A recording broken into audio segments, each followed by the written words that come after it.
B'siyata d'shmaya, we're going to learn Chagigah Daf Tes. We're going to start the next Mishnah 4 lines from the top of the Omid. Says the Mishnah, and we're going to discuss now the Shalmei Chagigah. There was a mitzvah on the first day of Yom Tov, Pesach, Shavuos and Sukkot to bring a korban shlomim called the Shalmei Chagigah. What happens if somebody didn't bring the Shalmei Chagigah on the first day of Yom Tov? So we're going to see that now in the Mishnah. Mi shelo yichog b'Yom Tov harishain shel Chag. If somebody did not bring the korban Chagigah on the first day of Yom Tov, the Chag really means the first day of the Yom Tov of Sukkot, but it's not to exclude any other Yomim Tovim as well. Choygeg kol es kol haregel. He can bring the korban Chagigah right through till the end of the 7 days of Yom Tov. The Yom Tov ha'achroin shel Chag.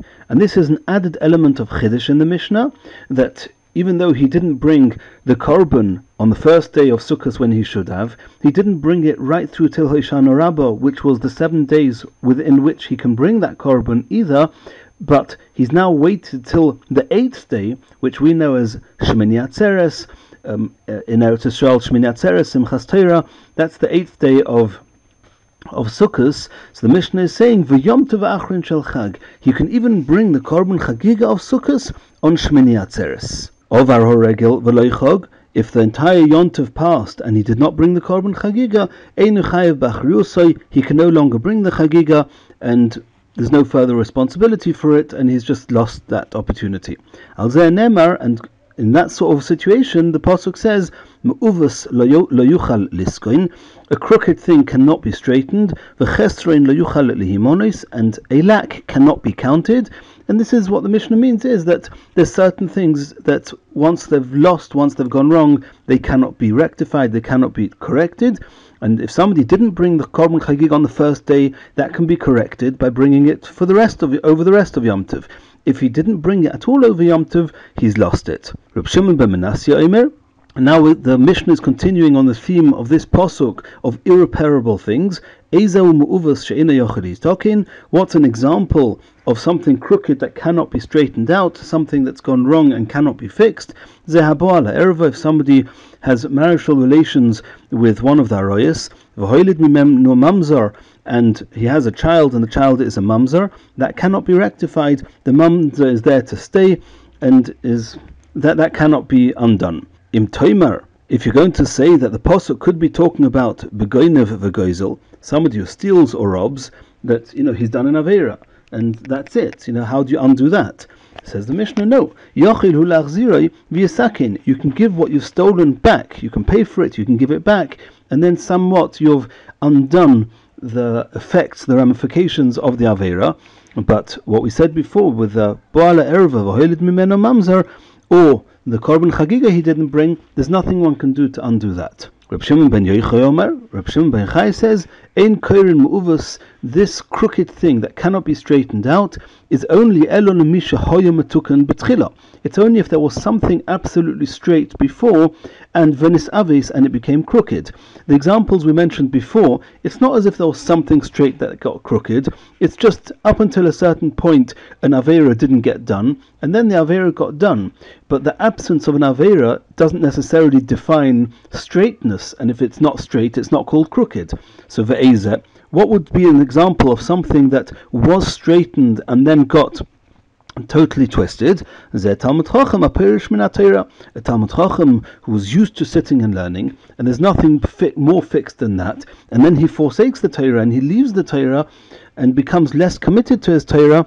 That is something which is something straight that got twisted, that got crooked, and that cannot be repaired. And obviously, the Sfarim here ask that he can go back to learn, but for the lost time, that can never be made up. Says the Gemara, Minoha Nemili. We saw at the beginning of the Mishnah that the korban Chagigah of Sukkot can not only be brought for the duration of the 7 days of Sukkot proper, but even on Shmini Atzeres, which is a type of Yom Tov on its own right, which is annexed to the end of Sukkot. Even on Shmini Atzeres, one can still bring the korban Chagigah of Sukkot. The question is, Minoha Nemili, what would be the source for that? Omer Rabbi Yochanan Mishum Rabbi Shmuel, Ne'emar Atzeres B'Shvi Shel Pesach. Regarding the 7th day of Pesach, which is also a Yom Tov, the first day of Pesach as well as the last day of Pesach is a Yom Tov. The days in between are called Chol HaMoed.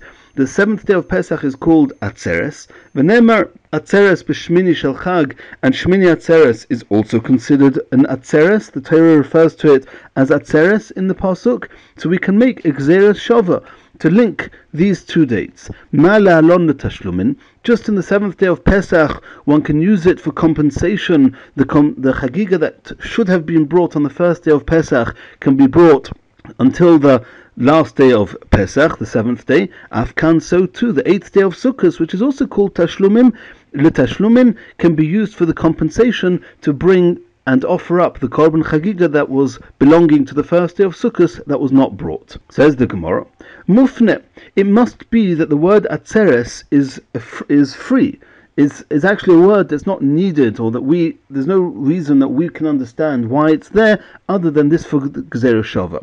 Di'ilav Mufna, because in the event that it's a word which is there, but is not necessarily a free word, it's not a word that is asking to be used for Gzeres Shava, then Ikar Mifrach, then we may be able to refute this Gzeres Shava and make a clear distinction between Shvi Shel Pesach and Shmini Atzeres, and then we wouldn't say this Gzeres Shava. Ma'ale Shvi Shel Pesach, because we're going to say, how can you compare Shvi Shel Pesach, Shekein Einei Choluk Milofonov? The last day of Pesach is not different from the days before it, as far as the Yom Tov is concerned.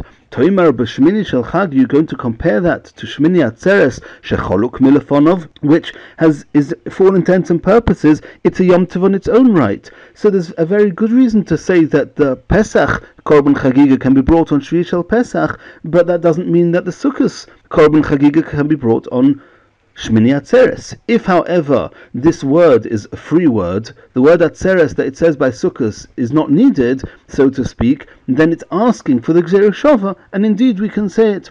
Says the Gemara, Loi, indeed, Afnuye Mufna, the word Atzeres is certainly free and available to be used for this Gzeres Shava. Mechte, let's see, my Atzeres, what does the word Atzeres actually mean? It means Otzur Ba'asiyas Melacha, to stop, to refrain from doing melachas, from doing labor. Hoksiv lo isase kol melacha. Does it not say in that very same pasuk lo isase kol melacha? And that would suffice to tell us that you're not allowed to do any labor. Atzeres de kosav rachmona lomoli. Why do we need the extra word of atzeres? Eloshma minola fnui. It must be just to learn from there that we treat this word of atzeres like a free word in order to learn a Gzeres Shava from the seventh day of Pesach, and indeed one can bring the Korban Chagigah on the Shmini Atzeres as we saw in the Mishnah. Continues the Gemara. V'tana ma'asele mehocha. There was Rabbi Yochanan who brought a source in the name of Rabbi Shmuel from the word Atzeres, the Gzeres Shava Atzeres, but there's a Tana that learns out from a different source that the Korban Chagigah of Sukkos can be brought on Shmini Atzeres. The Tanya we learned in a Braisa, V'chagoisem oisoi chag lashem shivas yomim. The pasuk says about Sukkos that you should celebrate Sukkos. V'chagoisem oisoi it, the chag lashem. It should be by bringing a Korban Chagigah. Lashem, it will be a Yom Tov for Hashem, Shivas Yomim, 7 days. Says the Braisa, Yochel, I may have thought that Choygeg v'hoylech kol shiva, that one brings a Korban Chagigah on all of the 7 days of Sukkot. Talmud Lema, that's why it says Oisoi. It says v'chagoisem oisoi, that the day, the Yom Tov, which primarily is the day that one brings the Korban Chagigah, is just oisoi. It's in single term. It's just that one day. It's only the first day. Oisoi atochoygeg. You only celebrate that one day by bringing a Korban Chagigah, v'atochoygeg kol shiva. But you do not have to bring a Korban Chagigah every day of the 7 days of Sukkot. Im kein lo monema shiva. If so, why does the pasuk say that 7 days? Says the Gemara, L'tashlumim, is to teach us that even though the Korban Chagigah belongs to the first day, if somebody didn't bring the Korban Chagigah on the first day, he can compensate for that for the duration of the days after it. Uminayin shem lo yichog Yom Tov Rishon shel Chag shechoygeg v'hoylech es kol haregel v'Yom Tov achrin. And what would be a source that if you didn't bring the Korban Chagigah on the first day of Sukkot, you can bring it the whole Yom Tov and even on the Shmini Atzeres? Talmud Leimer, Because it says in the Pasuk, B'chodesh hashvi tachoigu oisei, the end of that same Pasuk, it says that in the 7th month you can bring the Chagigah. The 7th month seems to be the whole month of Tishri, even after Sukkot is over. Says the Brisa, B'chodesh hashvi, if you're going to understand from the words B'chodesh hashvi tachoigu oisei that you can bring the Korban Chagigah even after the 7 days of Sukkot are over, then Yachid yehi chogig v'hoilech b'chodesh kulei. Maybe you can even bring a Korban Chagigah of Sukkot until the end of the whole month. Talmud Lema. No, it says at the end of the Pasuk, Oisoi, Tachoigu Oisoi, Oisoi Atochoigig, V'yatochoigig Chutzaloi, that you can only bring the Korban Chagigah whilst it's Yom Tov. But after it's finished with the Yom Tov period, then we no longer are able to bring the Chagigah. So from here we see that the Korban Chagigah can be brought even beyond the original 7 days of Sukkot, even going into the Chodesh Hashvi, continuing in the month of Tishri when it's no longer Sukkot proper. However, it's only all the while it's Yom Tov, which means until Shmini Atzeres inclusive and not beyond that. Continues the Gemara, Umay tashlumin. We saw in the Brisa just now that all the days or the following days of Sukkot, besides the first day, they are tashlumim. They are a compensation for the first day. That really one should bring the Korban Chagigah earlier. If one didn't bring it, one can bring it for the duration of the entire Sukkot. But we have to understand exactly what does this mean. So the Machlekes Rabbi Yochanan Omar. Rabbi Yochanan says Tashlumim Derishin, that the only day that is actually reason for Chagigah is just the very first day of Sukkot, and all the other days are days of compensation for the first day of Yom Tov. Rabbi Shia Omar, Rabbi Shia says no. He says Tashlumin Zeh Lozeh. On any day you're required to bring a Korban Chagigah that day if you didn't bring one previously during that Yom Tov, and every day is a Tashlumim compensates for any other day, which means that in the event that you should have brought it on the first day, then the other days are compensating for it. In the event that you should have brought it on the second day, then the day after the second day compensates it if you didn't bring it on the second day, etc. Says the Gemara, Mai Beinayu, what's the difference between these two opinions, between Rabbi Yochanan and Rabbi Shia, if they are Tashlumin L'Rishon or Tashlumin Zeh Lezeh?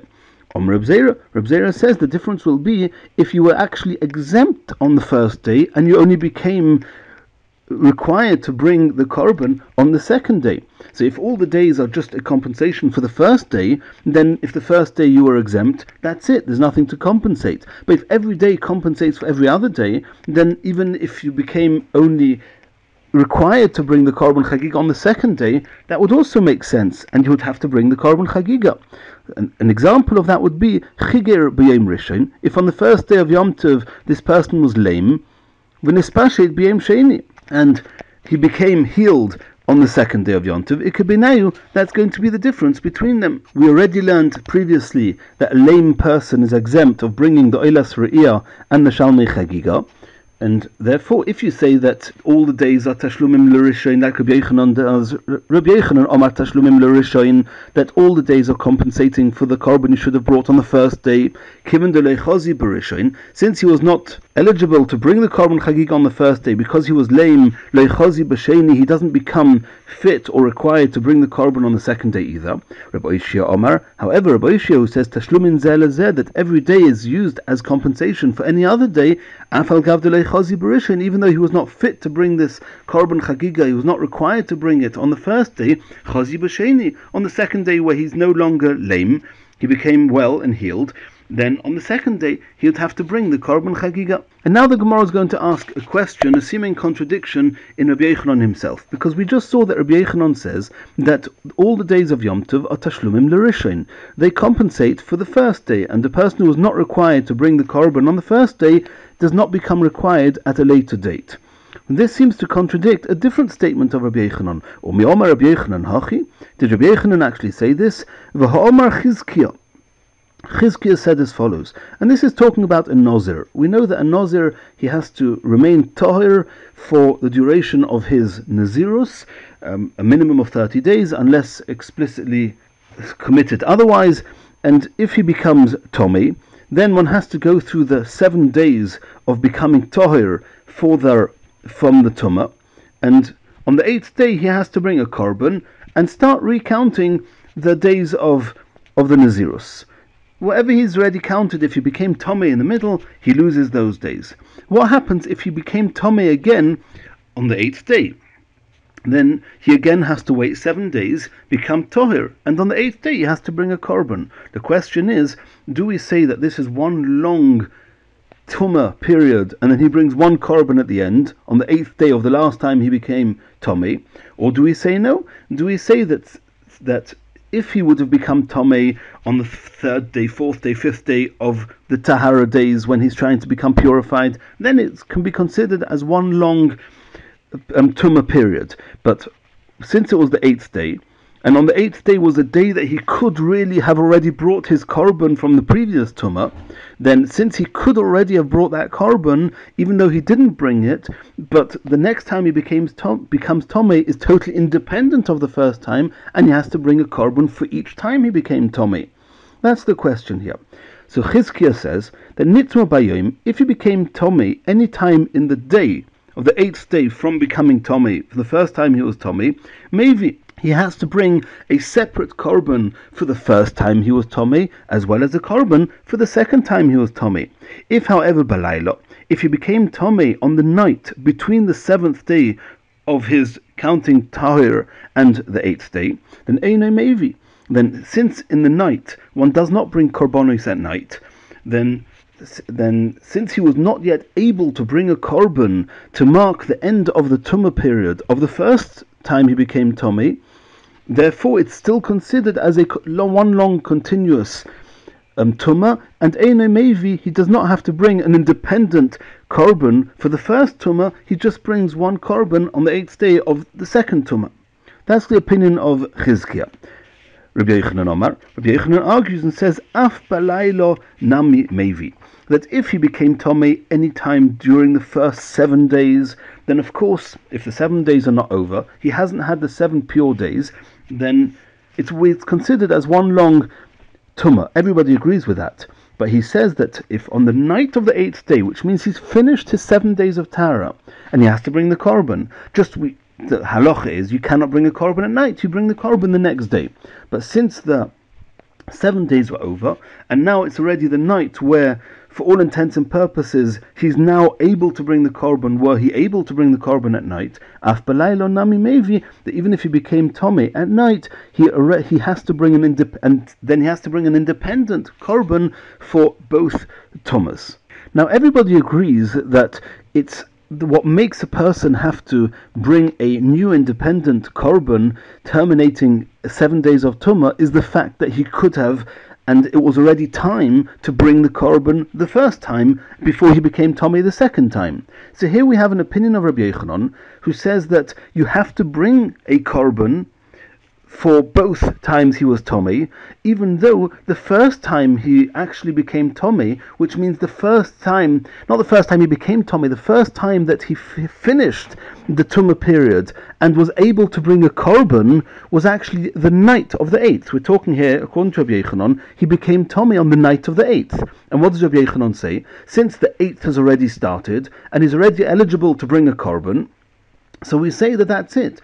He's now has to bring the korban, and if he becomes Tomei that night, he's got to start a new period of Tahara and bring an independent korban. So the end of the following 8 days, he'll have to bring 2 korbanos, one for the first 7 days and one for the second 7 days, for the first Tumah and the second Tumah. So here we have a case of Rabbi Yochanan that the primary chiyuv of the first korban was in the night of the 8th day, was that night, and that's when he had to bring his korban, and he became Tomei then. So Rabbi Yochanan says, you continue counting now another 7 days, and on the 8th day you bring 2 korbanos, one for the second set, one for the first set. So you see that it's possible to compensate and bring a korban later for a korban that when it was first required, when it first became applicable to him, it was actually not able to bring it, because it was the night.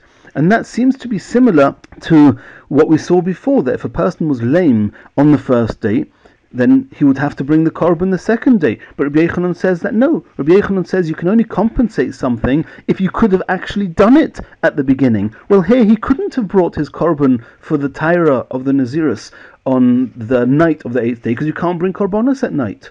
So why is Rabbi Yochanan saying that he has to bring a separate korban if if the only time that he was actually able to bring it, so to speak, was in the night, when you can't bring it? Answers the Gemara, Omer Rabbi Yirmiyah, Shani Tuma de Yeshlo Tashlumim bePesach Sheni. Then there's a fundamental difference between whether the reason that you couldn't bring the korban when you were first required to bring it was because of Tuma, or whether it was a different reason. For example, a korban Chagigah when a person was lame. Rabbi Yochanan holds that if a person has any reason not to be able to bring a korban when he's first required, for example, he's lame on the first day of Yom Tov, then indeed he does not bring tashlumim, he does not compensate for it later. However, when it comes to Tumah, and over here on the 8th day, why doesn't he bring his korban on the 8th day? Because he's become Tomei again. It says if the whole issue that he cannot bring the original korban is only because of Tumah, there we say that there's compensation even afterwards. What would be our source for that? Shani Tumah Yeshlo Tashlumin bePesach Sheni. We find the concept of Pesach Sheni. What was Pesach Sheni? Anyone who was Tomei, or too far away, but anyone who was Tomei on Erev Pesach, on the 14th of Nisan, he can actually compensate for that and bring a Pesach Sheni on the 14th of Iyar, even though on the 14th of Nisan he couldn't bring it because he was Tomei. So in the concept of Tumah, we see if the reason you can't bring a korban is because of Tumah, that's not a reason to say that it cannot be compensated later. And it's not similar to somebody who was lame on the first day of Yom Tov, where he's entirely exempted on the first day, and therefore he cannot compensate it later. Maskeflor of Papa. Rav Papa asks a question on this. I can understand this according to the opinion that says Pesach Sheni Tashlumim Derishinhu. If the concept of Pesach Sheni is a substitute for the first Pesach, then I can understand what you're saying. That you find a compensation when you couldn't do it originally, and you can do it later, even though that you couldn't do it originally is because the reason you couldn't do it originally is Tumah. We say that Tumah is different from any other reason that exempts you during the original time of becoming required. But according to the opinion who says that Pesach Sheni was not a substitute for the first Pesach, it's a completely new Yom Tov, that anyone who didn't bring the Korban Pesach in the 14th of Nisan brings it on the 14th of Iyar. So then it's not similar at all, it's not compensation, it's not a substitute for the first Pesach, then you wouldn't be able to prove from there that Tumah is different. And if so, how are you going to resolve the apparent contradiction in what Rabbi Yochanan said? What's the difference between the case of Chigir B'Yom Rishon, if he was lame on the first day, that Rabbi Yochanan says that since Tashlumim L'Rishon you cannot compensate in the later days? Why is that different to what Rabbi Yochanan says that if a Nazir became Tomei, and then on the night of the 8th day, which is when he becomes Chayev to bring the korban, but he cannot bring the korban because it's night, nonetheless Rabbi Yochanan says you're already required, and 8 days after that, when you become finally Torah the second time, you have to bring that korban. Besides for the second korban, for the second time you became Tomei, you have to bring that first korban that you already required to bring. Says the Gemara, Ella Omer of Papa, Kosova Rabbi Yochanan, Laila Eino Mechusar Uzman. Rav Papa takes a different approach, and he says that if the reason you can't bring a korban is because it's night time, that doesn't mean that you actually couldn't bring it now. Even though you can't bring it, but it doesn't mean, it's not like you were lame on the first day where you're totally exempt of bringing the Chagigah. Rather here, you're not completely exempt, it's just because it's night, you can't bring the korban, but that doesn't make it as if it's premature, as if it's too early, as if you just can't bring the korban. No, Laila is Einoi Mechusar Zman, and therefore the Nazir, since the reason that he couldn't bring the korban was just because it's night, that doesn't mean that he couldn't bring the korban, and he could bring the korban. It's not similar to Chigir B'Yom Rishon. Asks the Gemara, Umi Omar Rabbi Yochanan, Hachi, did Rabbi Yochanan really say that Laila Einoi Mechusar Zman, and when a person has to bring a korban, he's actually obligated to bring it already at night, just he cannot bring it, he cannot fulfill that obligation because it's night, but as far as the korban is concerned, it's considered as if he's already required to bring the korban, unlike somebody who's lame, who's totally not required to bring the korban Chagigah on the first day of Yom Tov. So does Rabbi Yochanan really say that regarding korbanos, being Laila Einoi Mechusar Zman, and it's as if as soon as the night of the 8th night has started, it's already as if he's required to bring the korban, even though he cannot bring it, and therefore if he becomes Tomei that night, 8 days later he has to bring 2 korbanos. V'ha'omer Rabbi Yochanan. This seems to contradict a different statement of Rabbi Yochanan. And the halacha is that one of the tumas that are mentioned in the Torah is called a zov. A zov, which is a person who sees a certain liquids that are coming out of him, then if he sees it just once, it has the halachas of regular balkeri, and he goes to mikveh and he's tohir. If he sees it twice, then he's got the halacha of a zov, and he has to count 7 clean days before he's tohir. If he sees 3 times, then he also has to bring a korban on the 8th day. So what happens if he was a zov, he counted the 7 clean days, and now on the night of the 8th day, he starts seeing another set of 3 re'iyos, 3 zivos. Do we say that since he didn't yet become tohir, since he didn't yet bring the korban, he couldn't yet bring the korban because it was the night, and therefore it's a continuation of the previous ziva, and at the end of the following 8 days he brings 1 korban of ziva? Or do we say no? Do we say since he's become tohir, and the night of the 8th day, when on the 8th day he's actually going to bring the korban, but the night of the 8th day has already started, it's as if he's already required to bring the korban before he becomes tomei again, and 8 days later he's going to have to bring 2 korbanos. So says Rabbi Yochanan, Ro'o achas balayla. If on the night between the 7th and 8th days from the previous re'iyos, the previous ziva, he sees the first re'iyah, the first zov of the second set, ushtayim bayoim, and he sees 2 emissions the following day, on day 8, then maybe he has to bring an independent korban. He has to bring a korban for the previous ziva and the korban for the new ziva. And why would that be true? That would be true because since in the night he only saw 1 re'iyah, and the first re'iyah is not considered ziva, it's just considered like a regular keri. When did he see the second and third re'iyah, the second and third emission, which is what makes him into a zov? That was in the day, and since he became a zov on the 8th day, and in the day is already a time that he can actually bring the korban, and therefore he brings 2 korbanos. However, shtayim balayla, if he saw 2 emissions on the night of the 8th day, that means the first one that would render him just as a keri, and the second one that makes him into a zov, v'achas, and then a third one, which is what makes him have to bring a korban bayoim on the 8th day.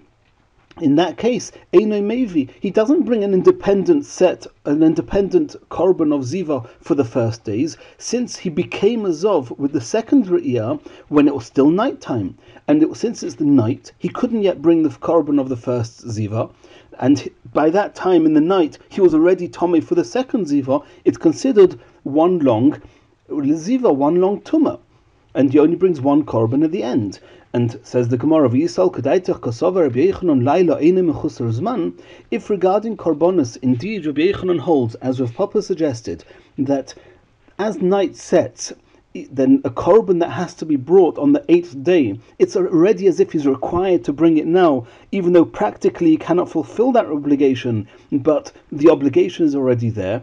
Then afilu shtayim balayla v'achas bayim, then even if he saw 2 re'iyos in the night time, which means even though it's the night of the 8th night of the first time he's a zov, and he cannot bring the korban, nonetheless, since it's night time, and Laila einay mechusar zman, and v'achas bayom, and he sees the 3rd re'iyah in the next day, maybe he should have to bring an independent set of korbanos. Answers the Gemara, Ki ka'amar Rabbi Yochanan, that when Rabbi Yochanan said this halacha, that if he became a zov, which means he saw 2 re'iyos in the night of the 8th night, which is before he could actually bring the korban, and therefore he doesn't have to bring an independent korban for the first ziva. When Rabbi Yochanan said that halacha, that was l'divrei ha'omer laila mechusar zman. That was according to the opinion that says that laila is considered mechusar zman, it is considered premature, and korbanos that have to be brought in the day are not obligated to be brought at night. It's not just a practical thing that you can't bring the korban, you're actually not obligated yet at night, and therefore since he saw 2 re'iyos at night, before he was actually obligated with the first korban, therefore he doesn't have to bring an independent korban. Says the Gemara, Ledivrei ha'omer, if Rabbi Yochanan said this halacha by ziva according to the opinion who holds that Laila is called mechusar zman, pshita, it goes without saying. If Rabbi Yochanan himself would have held that way, okay, then Rabbi Yochanan is telling us that he holds Laila is mechusar zman. But Rav Papa said before that Rabbi Yochanan holds Laila is einay mechusar zman. So what was Rabbi Yochanan saying by Zov? That according to the opinion that Laila is mechusar zman, then if he becomes a Zov during the night, he doesn't have to bring an independent korban for the first ziva. Well, that goes without saying. It's obvious. What are you coming to teach us? Since he only, according to the Manda Omar, Laila is mechusar zman, then he became a Zov before he could actually bring the korban, before he was obligated to bring the korban for the first ziva. So of course you only bring one korban.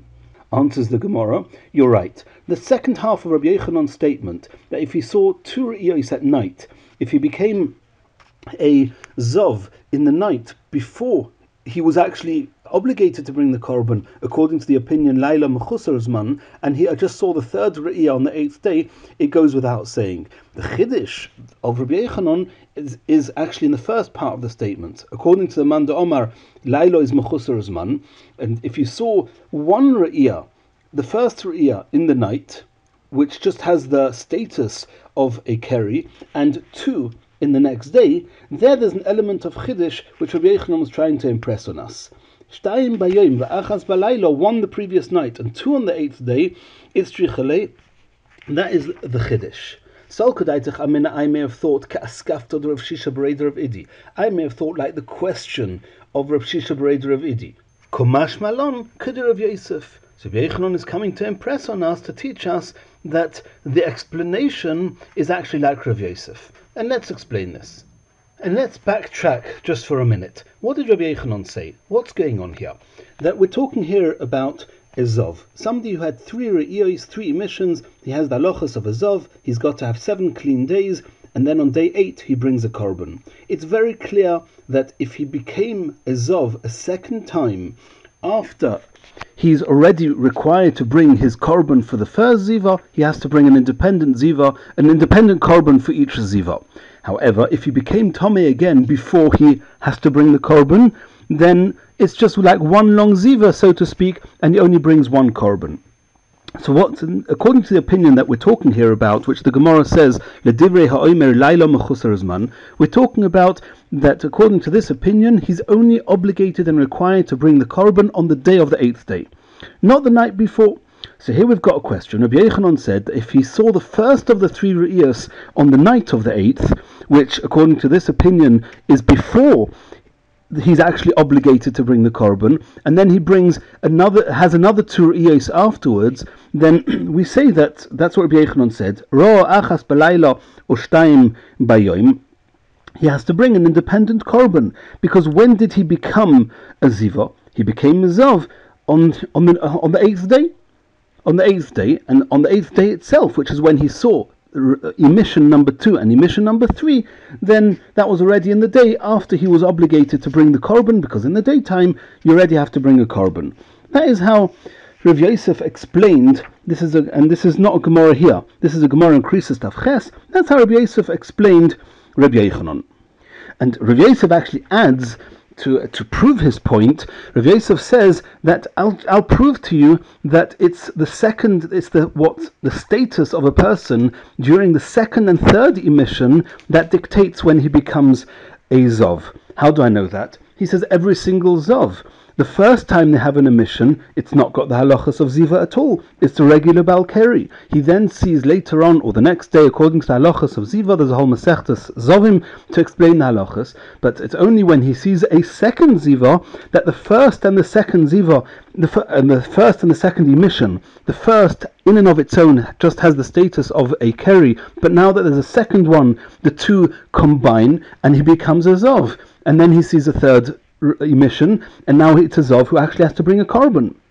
So we see that it's the second emission that combines with the first emission, and so therefore Rav Yosef explains Rav Yochanan and says here too, since the second emission and the third emission is in the 8th day, which is after he has to bring the korban, then therefore he has to bring an independent korban for ziva of the first ziva and the second ziva. So that is how Rav Yosef explains Rabbi Yochanan. However, the Gemara there in Krisis quotes Rav Shisha, the son of Rav Idi, who says, I've got a question on that. He says, I can understand that with a regular ziva, it's true that the first emission is not a zov, it's just a balkeri, and the second emission connects to it, and together they have the status of a ziva. With the third emission, it's a ziva with a korban. Okay, but he says over here, the first emission, which was in the night, that's what we're talking about. Rabbi Yochanan here is talking about that the first emission was in the night, and according to the opinion we're discussing, that Lailo is called Mechusar Zman, then the first emission actually started before he was able to bring his korban for the previous ziva. So who says that a first emission in such a status is going to connect with the emissions of the next day in order to make a new ziva to the point that he actually has to bring an independent korban? Maybe we'll say no. Since this string of zivos, the second time, started before he could bring his korban for the first ziva, and therefore he doesn't have to bring an independent korban for the first ziva. That was the question of Rav Shisha Breder Rav Idi. And the Gemara refutes that. The Gemara says no. It says in the same way as always, it's the first Re'iyah is not Ziva. It's the second and third Re'iyah that make the status of a Zov. Here too, as long as the second and third Re'iyah is after he could already have brought his korban for the first Ziva, he has to bring an independent korban. And it's that element of Chiddush which Rabbi Yochanan is bringing out here, that when Rabbi Yochanan said that Ra achas balayla v'shtayim bayoyim, maybe he has to bring an independent korban, there's an element of Chiddush.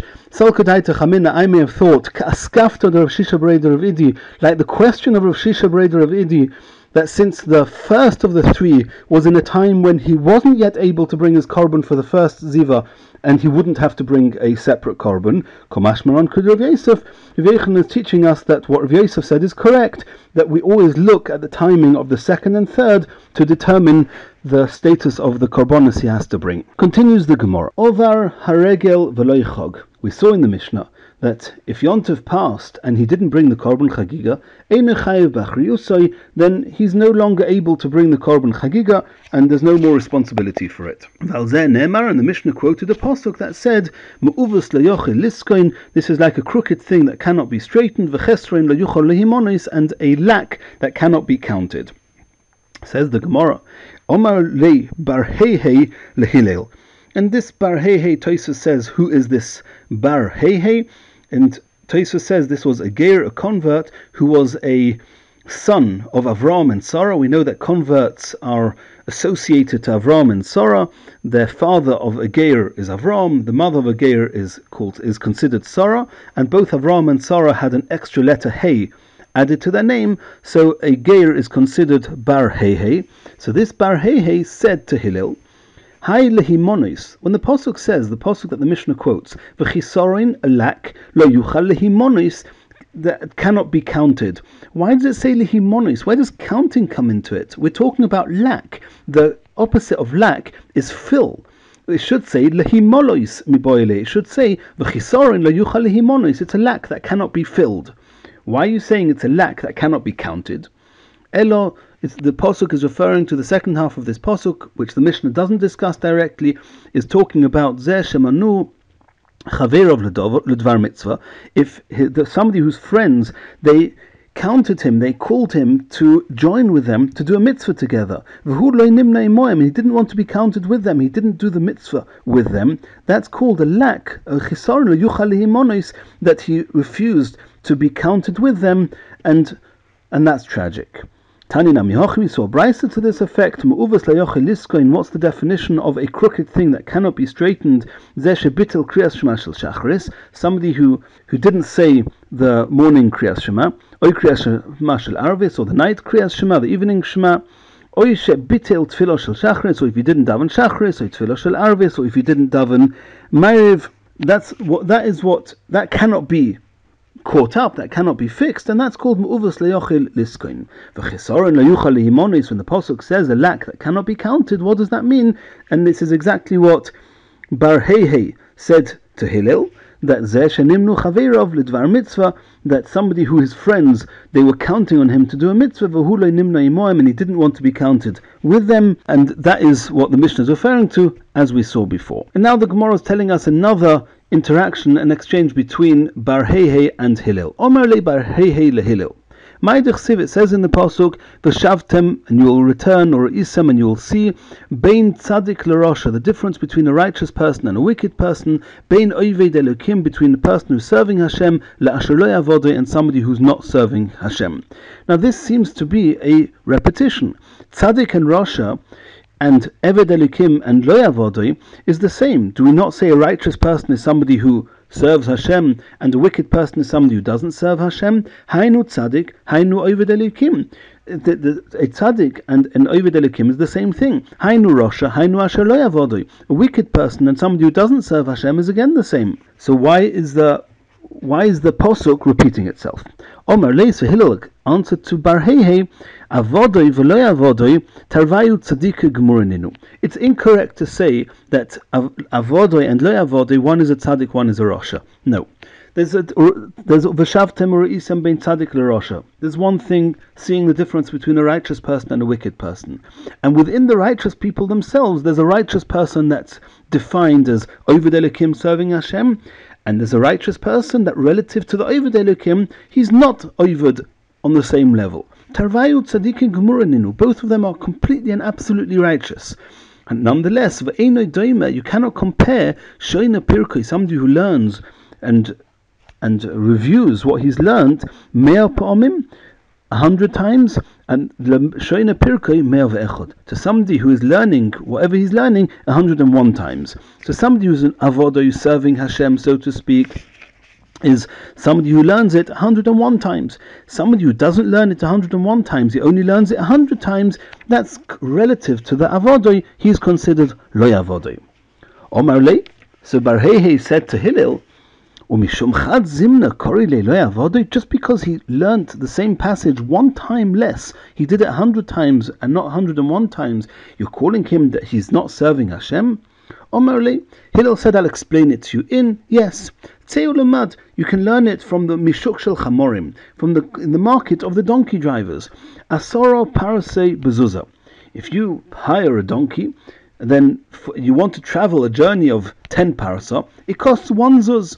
As soon as you go over the 10 parasa, Chadasrei parasa, if you want to have a journey of 11 parasa, you're already paying double. You're paying betrei zuz, because you're already on a different league. You're already on a different scale. So here too, doing it up to 100 times, that is one scale. That's one type of person, and he's considered lo yavodoi relative to somebody who's gone on to the next stage of more than 100 times, which is on a completely different level. And the Mefarshim discuss what is this extra one time that he's reviewing what he's learning, why is that the make or break, but we're not going into that now. Continues the Gemara, Omer le Eliyahu le Bar Heihei. Eliyahu said to this Bar Heihei, it says Eliyahu Hanovi, and he said to him as follows, V'omri lo Rebbe Elazar, some say Eliyahu Hanovi said it to Rebbe Elazar, not to Bar Heihei. Ma'idich when it says in the pasuk, Hine behold tzirafticha v'loi b'chosef, I refine you, but not with the fire that refines silver. B'charaticha, I have chosen you, b'kur oini, with the crucible of poverty. Melamed, from here we see, says Eliyahu Hanovi, Shechozar HaKadosh Baruch Hu al kol midos toivos liton Yisrael. Hashem was reviewing all the different types of circumstances that would be fitting and positive for Klal Yisrael, beneficial for Klal Yisrael, v'lo motza elo anios, and he found poverty. That poverty is what is a midah toiva, and it's something that refines Klal Yisrael.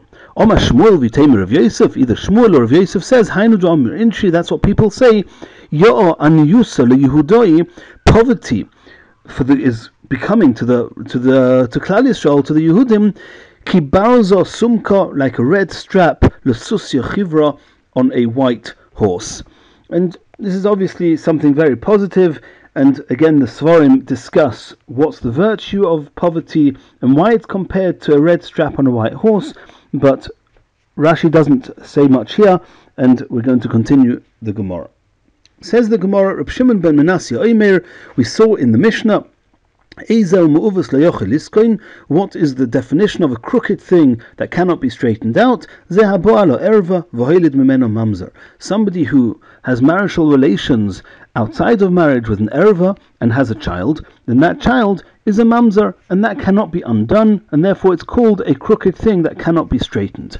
Says the Gemara that it seems from Rabbi Shimon ben Manasseh, hoilid in, that only if you actually had a child that it's called irreparable.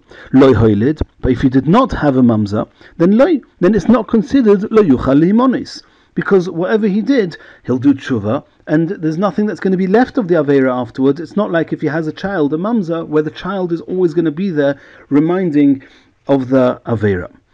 Asks the Gemara, V'otanya, did we not learn in a Brisa? Reb Shimon ben Manasseh Omer, the same Reb Shimon ben Manasseh said that goynev odom, if a person steals from somebody else, efshar sheyachzir gneive v'yisakin, it's possible for him to repay, to return the stolen things or to repay for them, and he's corrected his misdeed. Goizel odom, if somebody robs another person, efshar sheyachzir gzeila, you can return what he's robbed, v'yisakin, and again he's corrected, he's fixed his aveira. But somebody who has relations with the wife of another man, and because of that, that woman now becomes forbidden to her husband forever, then nitrad min ha'ilam v'holach, then, so to speak, he's banished from the world and goes away from the world. He's going to go to Gehenna and he's going to have a real issue. And this is called a mu'uvus, which is lo yochel liskoin, even though he can do tshuva. But since the results of what he's done, which is making this woman osa on her husband, cannot be undone, then that's going to stay that way. That was Reb Shimon ben Manasseh. It doesn't mention anywhere having a mamzer, having a child. It just says haboal eishes ish v'asoro lebalo. If somebody had relations with a married woman, and that married woman is now oser to her husband, that's already an irreversible aveira. Reb Shimon ben Yochai Omer, Reb Shimon says, Ein oimer bakru gomel bakru chazir. Reb Shimon ben Yochai says that when it comes to a korban, we know that before you bring a korban, you have to examine the korban. No one's going to say, examine a camel, examine a pig, to see if it has any blemishes that would stop it being able to be used as a korban. Of course not, because a camel and a pig is not anything that can be brought as a korban. It's not in that bracket at all. Elo bakrutle. Rather, we say examine a lamb. A lamb is in the bracket of animals that could be brought as a korban. So the lamb is something that can be examined. So here too, and it says mu'uvus shelo yochel liskoin, it means if you're defining something as crooked, it must be that conceptually it's something that was straight. And over here, the fact that this person hadn't had these relations with somebody till now, there's nothing straight about that. It just means he hadn't done an aveira, and now he did an aveira. Where do we find that something that was absolutely straight got bent out of place, got twisted? So who would that be? V'ezeh, who is that? Says Reb Shimon ben Yochai, Zeh Talmud Chacham shepirish min haTorah. It's talking about a Talmud Chacham who was straight because he was a Talmud Chacham. He was somebody who was learning Torah, and he separated himself from the Torah. He detached from the Torah. That is called twisting something that was straight. Rabbi Yehuda ben Lakish Omar, Rabbi Yehuda ben Lakish said, Kol Talmud Chacham shepirish min haTorah. Any Talmud Chacham that separates himself and forsakes the Torah, Olav HaKosov Omer, the Pasuk says that it's Tzipor Noidedes Min Kino, it's like a bird that wanders away from its nest. Kain Ish Noided B'Mekoimoi, so too a man who wanders from his place. Because this Talmud Chacham, he was well positioned in the Beis HaMedrash with his Torah, and here he was Pirush Min HaTorah, he went away from his Torah. V'Omer, there's another Pasuk that says, Ma motzu aviseichem bi ovel. What wrong did your forefathers find in me, says Hashem, ki rochakum me'oloi, that they distanced themselves from me. Here again we find that somebody who held Torah and then let go of Torah is distanced from Hashem. So this is the end of the Brisa. But what do we see in this Brisa? That Reb Shimon ben Manasseh, he says that Mu'uvus le'ochel liskoin is somebody who had relations with a married person. It doesn't mention that they had a mamzer, and that's contrary to what we saw in our Mishnah. That Reb Shimon ben Manasseh says that Me'uvus le'ochel liskoin is somebody who's hoilid mimeno mamzer. Answers the Gemara lo ikasha, it's not a question. Kan ba'achoisei pnuya, that for somebody who our Mishnah is talking about when the person that he married was actually an erva, and a child from that he didn't marry, he had relations, and is an erva, and the relations were one that, if they have a child, is a mamzer, but there's no husband involved because she wasn't married. Who would that be? An unmarried sister. If somebody has relations with an unmarried sister and they have a child, the child is a mamzer. Over there, she's not also to any husband. She didn't have a husband. Kan be'eshes ish. But when the Brisa says that even without having a mamzer, it's mu'uvas le'ocheliskoin, is talking about a woman that was married, and therefore over there, even without a mamzer, it's mu'uvas le'ocheliskoin because she's now also on her husband. Another answer could be ha be'eshes ish. The Mishnah and the Brisa could both be talking about a married woman. V'lo kasha, it's not a contradiction. Kan, the Mishnah that says that only when there's a mamzer, it's mu'uvas le'ocheliskoin, is talking about when there's, in spite of the fact there's a mamzer, that she's not also on her husband. Why would that be true? Ba'inus, if the relations that happened were against her will, then she doesn't become prohibited to her husband. However, kan barotzin, the Bryce is talking about where she consented, and if she consented, she becomes also to her husband, and that's mu'uvas le'ocheliskoin even without a mamzer. Third answer, it could be the Mishnah and the Brisa are both talking about when a person had relations with this woman who was married and it was done without consent. Nonetheless, it's not a question. Kan be'eshes kohen, kan be'eshes Yisrael. The wife of a regular Yisrael, a non-kohen, since it was done without consent, she's allowed to stay married to him, and therefore it's only mu'uvas le'ocheliskoin if there's a mamzer. However, with an Eishes Kohen, if this woman was married to a Kohen, even if it's an Oinus, even if she did not consent, she's also to him, and therefore even without a mamzer, it's mu'uvas le'ocheliskoin. Says the Gemara, just to finish off in the concept that we were speaking before about the Talmud Chacham Shapirish Min HaTorah. So the Gemara quotes a pasuk. The pasuk says, "V'la yotzei v'la ba ein shalom." Somebody who goes out and comes in, then or goes out of one place and comes somewhere else, ein shalom. There's some lacking of peace. What would that be alluding to? Omarav, kivon sheyotze adam midvar halacha ledvar mikra, a person who was used to learning halacha and being able to deduce halachic rulings from the style that he was learning, and he stops doing that and he goes ledvar mikra and he just learns psukim, then since one cannot get clarity in halacha, in practical keeping of the mitzvahs from the psukim, therefore there's an element of ein shalom, of peace, of that is missing. Shuv ein shalom, he doesn't have the peace that he had, the success he had in reaching halachic decisions that he had when he was learning halacha. Shmuel says, Ze'aperish mitalmud lemishnah. If somebody was used to learning Talmud, which means going to the in-depth understanding and analyzing of the Mishnayos, and only then you can have a clear understanding of the halacha and how to compare one thing to the next. But if you're just learning the Mishnayos, and many of the words of the Mishnayos are cryptic and need to be explained by the Gemara, and somebody who separates himself, he leaves the world of Talmud and enters the world of Mishnah, even there he's lacking the shalom because he's not able to reach halachic rulings. Rabbi Yochanan says, "Afilu mi shishas dorim l'shishas dorim." Even if somebody is used to learning the Yerushalmi and he goes out of the world of the Talmud Yerushalmi and goes into the world of the Talmud Bavli, and Talmud Bavli is much more challenging, and in other places it's called a certain level of darkness. It's a different world. And the Talmud Bavli, relative to the Talmud Yerushalmi, is much more difficult limud, and therefore it's called Ein Shalom. There's an element of peace that is missing. And in Yirtzeh Hashem, in the next shiur, we're going to continue the next Mishnah.